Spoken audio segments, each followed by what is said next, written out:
Government corruption has never been more prevalent or caused more harm. It's why extremism is on the rise. It's why the financial gap between the haves and have-nots has never been wider.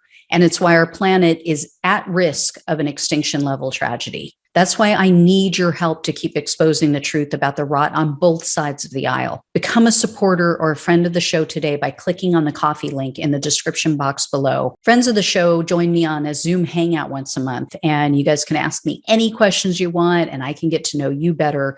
But the most important reason to help is to keep the show alive. Together, we can and will save our country and our planet. Thanks in advance and enjoy the show. Hey, everyone. Welcome to the show. As you guys may recall, 6 men were arrested for plotting to kidnap and kill Michigan Governor Gretchen Whitmer.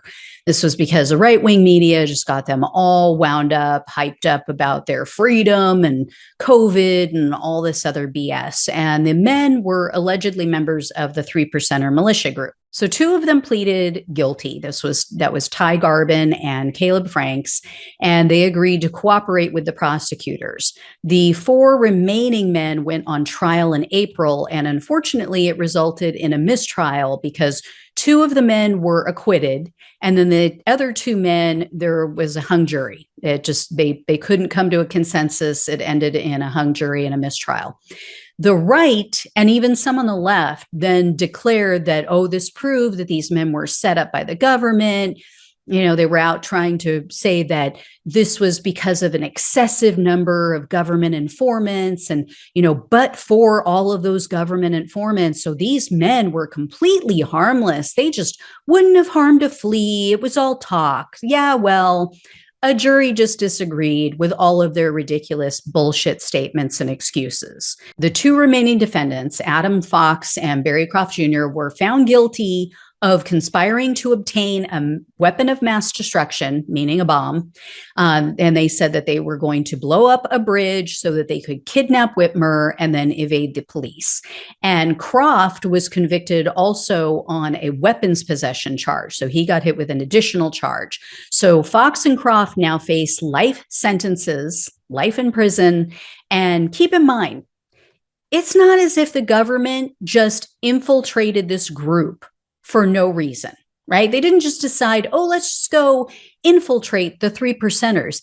This whole investigation began because an Army veteran had joined the group, and then he reported to the authorities that he was hearing disturbing conversations about police being murdered. He said, these guys are having talks. They're talking about killing cops. So he was asked to become an informant and start recording their conversations. And after he started doing that, then the FBI developed 2 additional informants in the group, and then they embedded 2 undercover agents. Do I think the FBI is perfect and that they've never done anything wrong? They've never set anybody up. They've never played any games. They've never done anything illegal or underhanded? Of course not. The FBI, just like every other government agency, has some really bad people in it who are willing to do some really crazy and underhanded shit. But in this case, no, sorry. These guys weren't just big talkers. That's what their defense attorney claimed.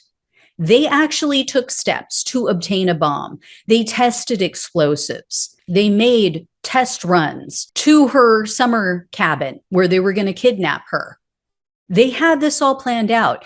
If these men had been Black or brown skinned, or if they had Muslim sounding last names, the right would be calling for their execution. So spare me the entrapment bullshit and the sob story and boo-hoo-hooing about how they were all led astray and, this was all the government's doing. If all someone has to do is strongly suggest or encourage you to murder someone or to blow up a building, then you wanted to do it anyway. Period. End of story. Sorry, no. You're not going to be talked into something like that unless you're already someone who has that in their mind, or you're already somebody with homicidal thoughts. And no, this isn't about the thought police. This is about people who are actually taking steps to carry this through. But I find it interesting that the jury couldn't come to a consensus in April, and now they have. And I have to believe that what's been going on in our country as of late may have had something to do with that. Maybe the January 6th hearings and more people actually finding out what actually took place that day, what led up to it. Maybe that had an impact. Also, all of these threats towards the FBI lately, all of these, crazy people, like the one who went to the FBI office, tried to kill them or break in, the other guy who's now been arrested for making threats. I mean, maybe the climate in the country has changed. Maybe jurors are now looking at this through a different lens, and they're saying, yeah, a lot of these people are not just big talkers. They're actually out there carrying through. And if we don't hold people accountable, it's only going to get worse. So when and if I hear more, I will let you know. Thanks so much for watching and listening. Take care, and I'll talk with you soon.